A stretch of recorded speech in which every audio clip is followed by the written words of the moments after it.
précis, il faut renforcer les activités. Mais au niveau des aires, j'ai encore des difficultés. Parce qu'il y a un problème d'appropriation au niveau des formations sanitaires même. Ils vont bien travailler, l'apport va venir, ils travaillent, mais dès que Action contre la faim disparaît, vous voyez, les indicateurs chutent. Voilà un peu la pertinence de l'apport du partenaire. Voilà. Donc, merci vraiment pour ces compléments d'information. Nous allons donner la parole à l'équipe du Sénégal. Vous allez voir ces deux contextes différents. Nord-Cameroun, avec ce que vous voyez, avec les réfugiés, les déplacés. Vraiment, c'est une zone assez spécifique, une zone d'urgence. Et au Sénégal, vraiment urgence nutritionnelle, mais avec vraiment une urgence beaucoup plus chronique, on peut l'appeler comme ça. Donc, nous allons laisser la parole à Ismaël pour nous présenter leur expérience très rapidement de clinique mobile. Merci Fanta. Alors, pour cette expérience d'équipe mobile menée au niveau du Sénégal, pour montrer également le niveau d'appropriation par le ministère de la Santé, je vais laisser tout d'abord la parole au médecin-chef de nous faire cette présentation. Et au besoin, nous pourrons effectivement compléter par notre appui en tant que partenaire technique et financier. Merci. Ismaël, bonjour à tous et à toutes. Donc, nous n'allons pas faire, on n'avait pas prévu une présentation sur l'offre mobile. On va plutôt, après on va présenter une autre stratégie innovante sur le dépistage. On va juste essayer d'amener des compléments par rapport à la présentation de Cameroun. Pour dire tout simplement, l'équipe mobile au niveau du district sanitaire d'Ara ou bien dans le département de Linguère globalement, c'était plutôt une réponse par rapport à une situation particulière qui était là. Vous savez très bien qu'au mois d'avril 2018, au niveau national, il y avait une grève des travailleurs de la santé qui a plombé le système entier pendant pratiquement 7 mois. Il fallait réagir par rapport à cette situation. Et au mois d'avril, déjà, c'était la période de soudure. C'était également la période où la plupart des populations du département sont déplacées. C'était la période où il y avait un pic de cas de malnutrie. Il ne fallait pas laisser sur place, il fallait trouver une réponse pour essayer en tout cas de gérer cette situation. Parce qu'on sait que cette situation du système de santé va impacter négativement sur la qualité de la prise en charge des cas de malnutrie. C'est pourquoi on a mis en place au mois d'avril l'équipe mobile. Et après, dans les situationnels, on a en tout cas orienté les zones d'intervention de cette équipe mobile. Ce qui est important également par rapport à ça, le système de district a mis en place une équipe dédiée, uniquement à ça, plus un véhicule dédié. Et le partenaire ATF a contribué par rapport à l'apport sur les intrants. Par rapport à cette situation, juste après 3 mois, on a eu d'excellents résultats, avec plus de 2758 cas qui ont été dépistés, 364 de MAM et 195 masses qui ont été dépistés. Et moi, en tant que médecin chef district, la principale en fait, leçon que j'ai appris par rapport à cette stratégie, c'est l'appropriation de la malnutrition par les travailleurs. On a formé, j'ai dit tout à l'heure qu'il y a une équipe dédiée qui était en tout cas chargée de faire les stratégies mobiles. Juste après ça, on a augmenté, on a mis en place, formé d'autres agents qui travaillent dans les crènes et à tour de rôle, ils sortaient pour faire le dépistage. Et ça a permis à tout le personnel du système de santé, du centre de santé du crène, d'approprier cette stratégie qui est la malnutrition. Donc,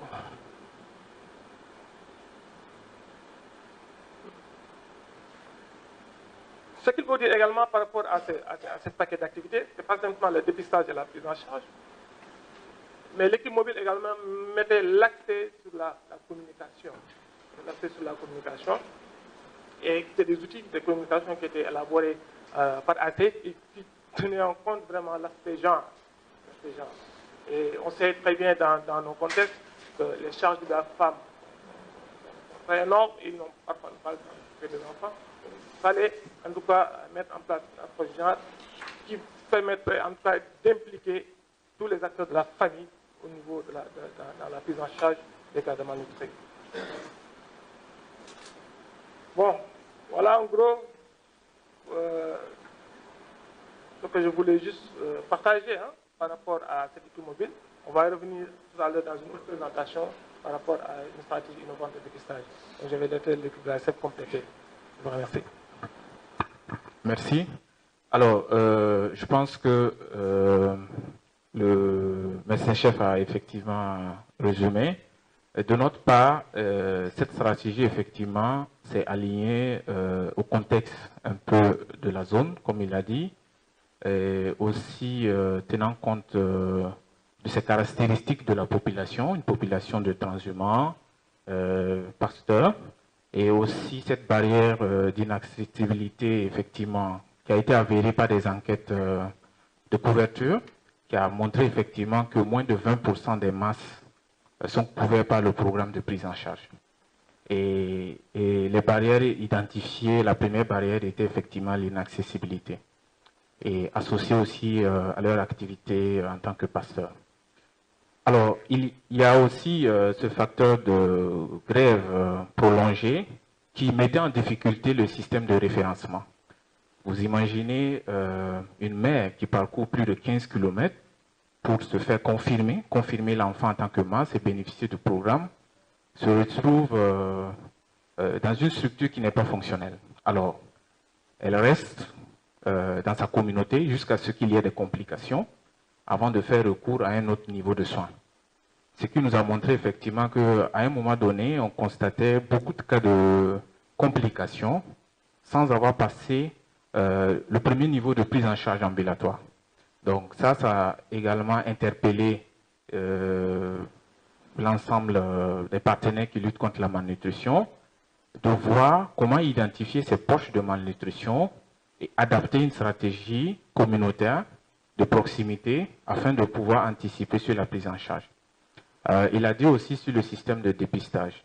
Alors, le système de dépistage communautaire actuel, qui est basé sur la mesure des périmètres brachiales, ne permet pas dans notre contexte d'enrôler le maximum de cas de masse. Parce que, selon les critères de dépistage, on constate que chez nous, avec les critères poids-taille, qui fait plus d'admission, ce système n'est pas décentralisé jusqu'au niveau communautaire.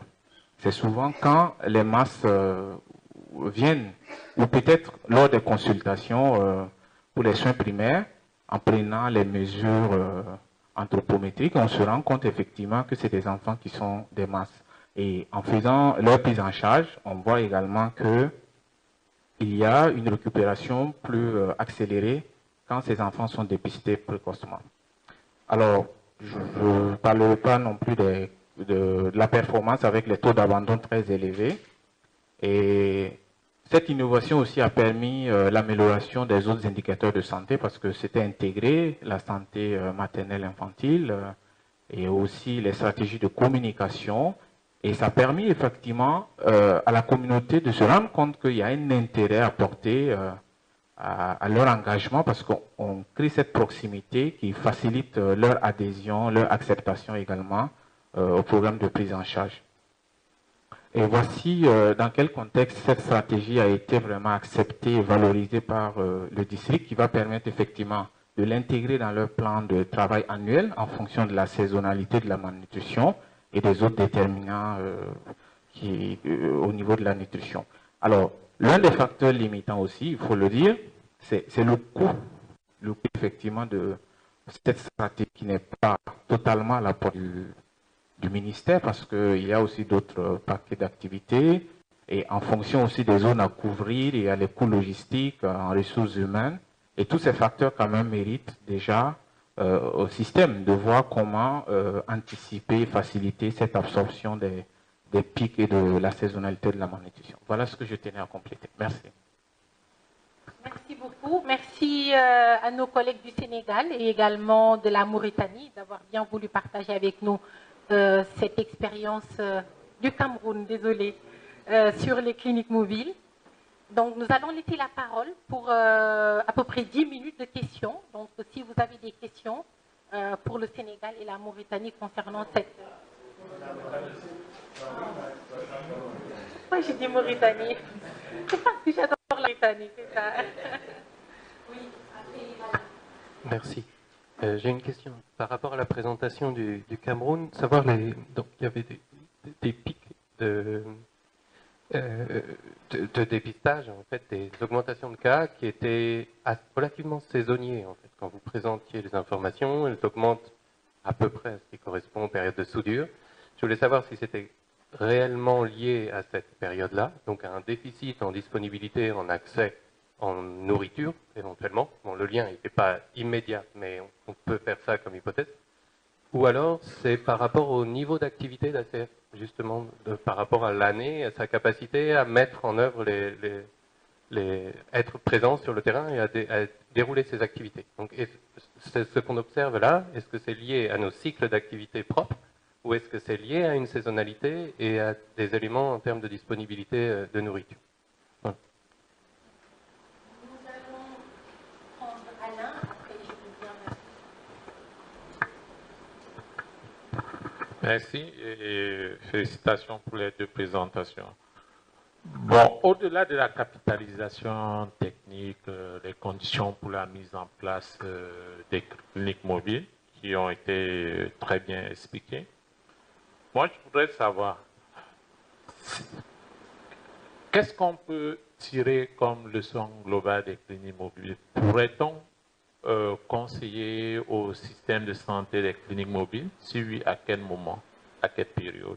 Étant donné, je pense qu'il y a eu des recherches qui ont montré que dans le Sahel, le système de santé se stresse 9 mois sur 12. Et qu'on a aussi des problèmes permanents de distance. Certains villages se trouvent à des distances très très éloignées de la structure sanitaire. Et sachant qu'on a aussi un problème de saisonnalité. Donc, en tenant compte un peu de cette facte, à quel moment est-ce qu'on peut conseiller? Est-ce qu'elle peut être une activité permanente ou bien elle peut être une activité ponctuelle? Si oui, c'est-à-dire, à quel moment peut-on déclencher cette clinique mobile afin d'avoir une valeur ajoutée dans le système de santé? Merci Alain. Nous allons prendre 2 autres questions et puis nous allons donner la parole. Ok, merci. C'est Dr Guara, Ouaché du Tchad. Je connais un peu le Cameroun et donc j'ai 2 préoccupations. La première, j'ai été très impressionné par l'expérience de la clinique mobile qui a été mise en œuvre dans le district de Goulfé. Alors, j'ai vraiment des questions par rapport à cette expérience. La partie étatique, quelles sont vos stratégies de pérennisation à supposer que ACF se retire? Si ACF se retire, vous avez démontré vous-même qu'au départ, vous avez compris comme s'il n'y avait pas la malnutrition dans votre district. Et finalement, il y en a. Maintenant, les centres de santé sont éloignés ou bien, disons, la couverture est faible. Quelles sont les stratégies que vous allez mettre en œuvre pour pouvoir pérenniser ces acquis? Ça, c'est la première préoccupation. Et la deuxième préoccupation, vous avez dit, en fait, selon les normes de l'OMS, la couverture en service de santé est très faible dans l'extrême nord du pays. À comprendre le Cameroun, je crois qu'il doit y avoir beaucoup de disparités. De l'extrême nord au nord à la Damaloa en allant vers le sud. Est-ce qu'il n'y a pas là un problème de mauvaise répartition spatiale de ressources? Si on prend la partie sud du pays, est-ce que le contexte peut être le même que la partie nord? Et si c'est le cas, qu'envisagez-vous pour assurer l'équité de soins à toute la population? C'est vrai, l'extrême nord est une zone difficile, mais qui ont le même droit à la santé que les autres provinces du pays. Alors, peut-être que la question est à un niveau plus élevé que le niveau de district. Et comme je suis au niveau provincial, peut-être je vois les choses d'un niveau provincial. Merci. Il y a d'autres questions? Merci. Peut-être que je vais me répéter, ou bien je vais reprendre la question du docteur qui concerne surtout l'implication des États. C'est la question que je voulais poser. Je me rappelle d'un extrait du discours de l'ancien président de la République du Sénégal, M. Abdou Diouf. C'était en 1968, lors d'une conférence qui avait lieu ici à Dakar. Il disait que, quelle que soit la contribution du partenaire, elle ne peut jamais valoir l'implication de l'État pour résoudre un problème. Donc je demande quel est vraiment ce plan de transition que les États comptent mettre en œuvre pour régler ce problème-là. Voilà, c'était la question que je voulais vous poser. Merci. Une dernière question? Une dernière question? Ok, merci. Juste quelques questions d'éclaircissement. Et j'étais un peu, si tu veux faire un peu par rapport aux statistiques sanitaires, quand on dit que c'est un médecin pour 100 000 habitants et une sage-femme pour tout le district sanitaire, j'avais voulu au moins savoir un peu la norme nationale au niveau du Cameroun. Comme quelqu'un l'a si bien dit, il doit avoir un problème d'équité de répartition des ressources humaines au niveau du... Bon, si c'est le cas.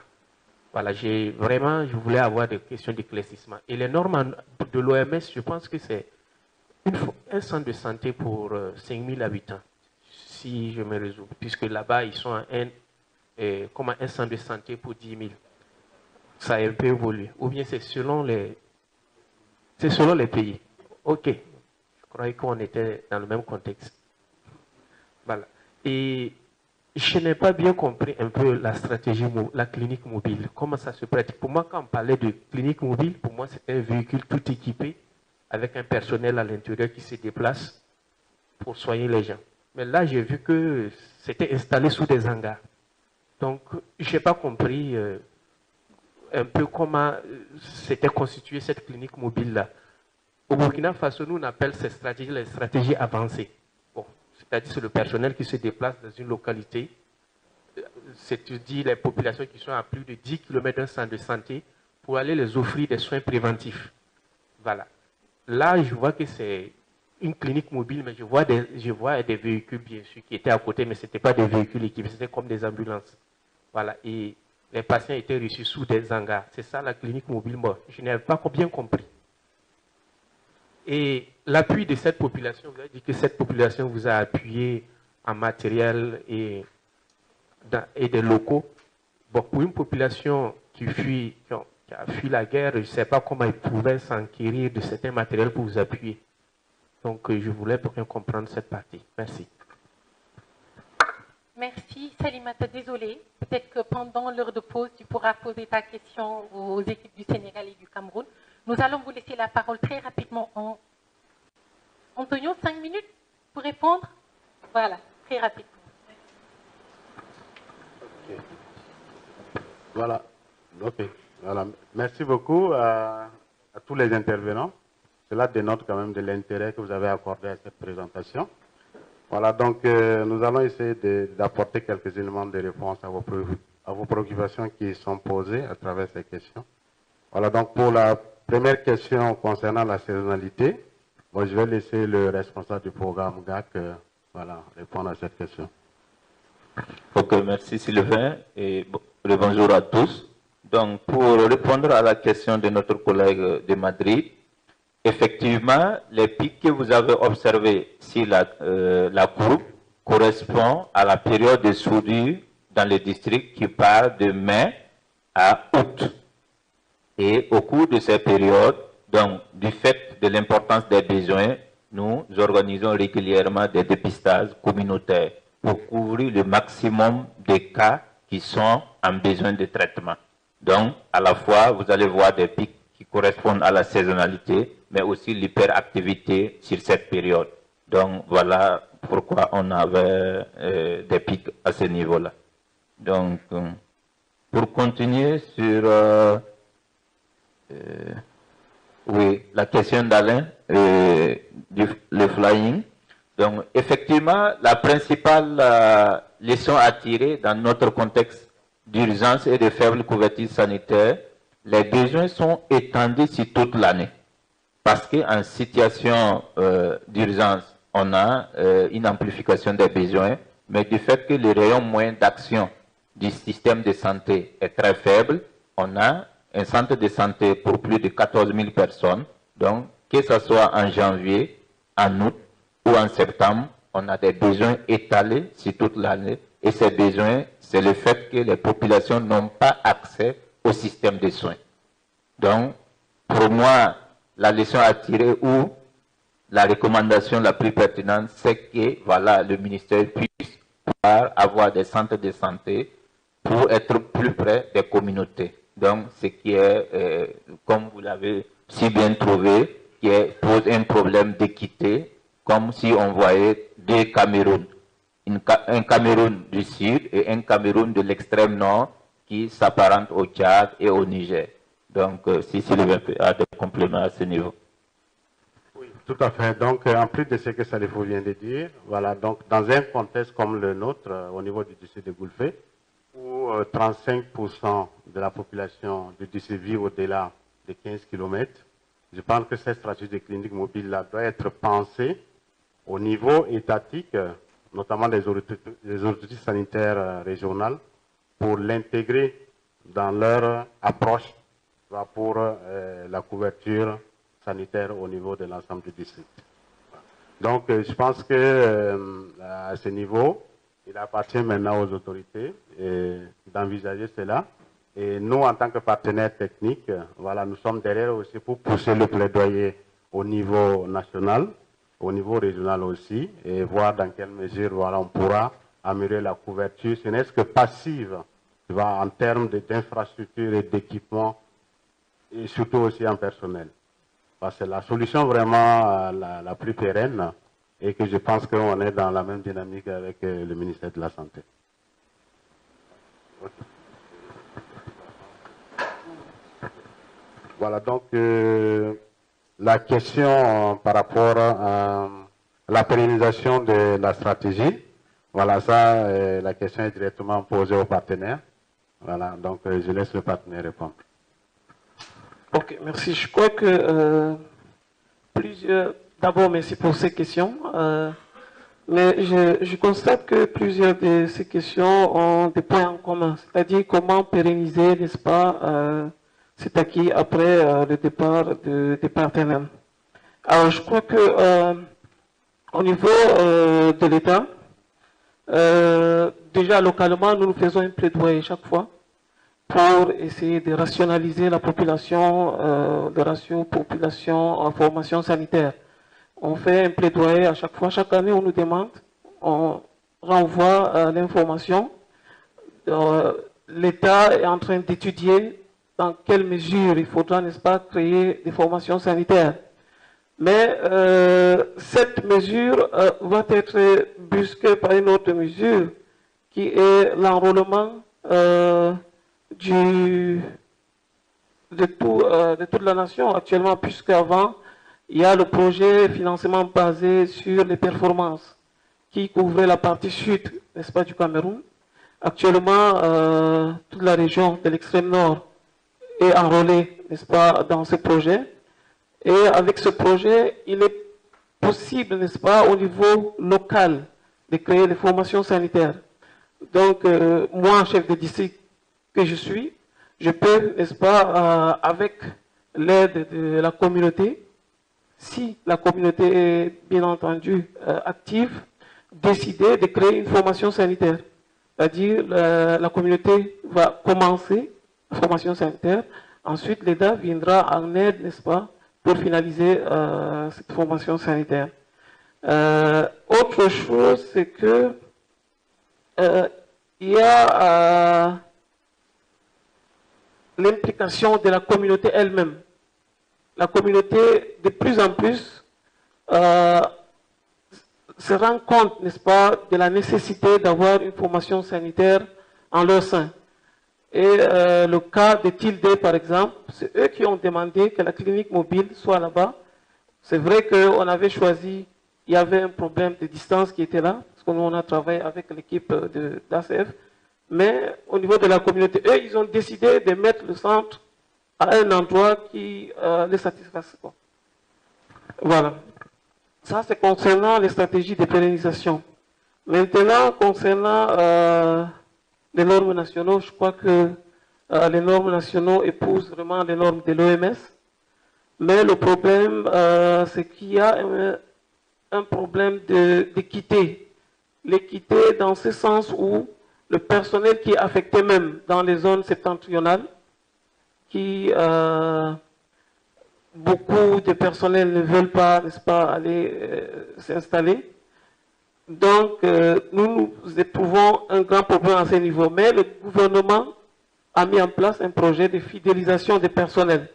C'est-à-dire le personnel, selon, n'est-ce pas, sa localisation, doit bénéficier, n'est-ce pas, d'un prime de fidélisation. Cela va mettre tous les personnels, n'est-ce pas, au même niveau. Parce que vous imaginez que quelqu'un qui est à Yaoundé, il a des revenus vraiment importants, alors que moi qui suis à Goulfé, je n'ai pas de revenus. Donc le gouvernement a réfléchi sur ce point et a décidé, n'est-ce pas, de fidéliser le personnel qui réside dans des coins reculés. Le district de Goulfé en fait partie. Donc voilà en ce qui concerne aussi les normes nationaux.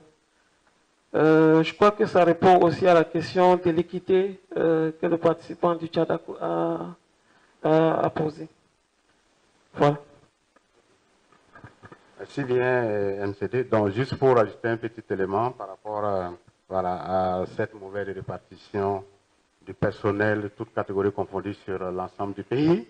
Voilà, donc les statistiques au niveau national montrent que 45% des médecins camerounais sont basés à Yaoundé et à Douala. Donc, cela veut dire que les autres régions sont nécessairement dégarnies. Et lorsqu'on affecte le personnel médical, comme il n'y a pas de mesures d'accompagnement qui sont mises en place, bon, les MCD qui sont sur place ne peuvent rien faire. Le cas typique est le jeune médecin qui est arrivé au district de Goulfé, il n'a pas fait 3 mois, il est reparti. Voilà, bref. Donc, on continue ou bien c'est bon? Merci. Oui, je pense qu'en bilatéral, après, nous pouvons continuer les discussions. Peut-être que ce que nous allons faire pour aller un peu vite, on nous signale que la pause est prête, n'est-ce pas? Et le Sénégal, vous allez réagir, mais pas pour revenir sur ce qu'ils ont déjà dit, mais vous, quelle est votre valeur ajoutée, surtout sur les deux axes, par rapport à l'approche en tant que telle et aussi par rapport à la transition, la stratégie de transition? Oui, le transfert. Par rapport à la pérennisation, ce qu'il faut connaître, en tout cas pour le retenir pour le Sénégal, l'équipe mobile de nutrition a intégré une équipe qui était déjà existante.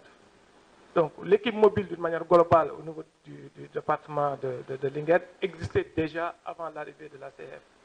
Donc c'est une équipe mobile intégrée où il y avait la vaccination et la SR. Dans un contexte d'urgence, on a intégré la nutrition dans le volet équipe mobile. Donc nous n'avons pas un problème, nous, par rapport à la pérennisation, par rapport à l'équipe mobile, parce que l'équipe mobile qui existe et qui a toujours existé. La particularité de ce département, c'est que 52% de la cible est en mobile. Donc si vous ne sortez pas, on n'a pas de résultats, même pour les autres programmes. Et pour répondre rapidement par rapport à la différence entre clinique mobile, nous, on ne parle pas de clinique mobile, c'est pour répondre à mon ami, je pense que c'est un peu Nabe. C'est une stratégie mobile.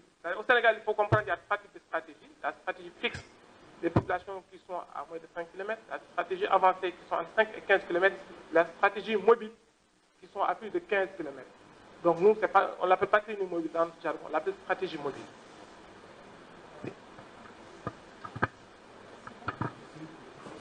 Juste le privilège de commencer.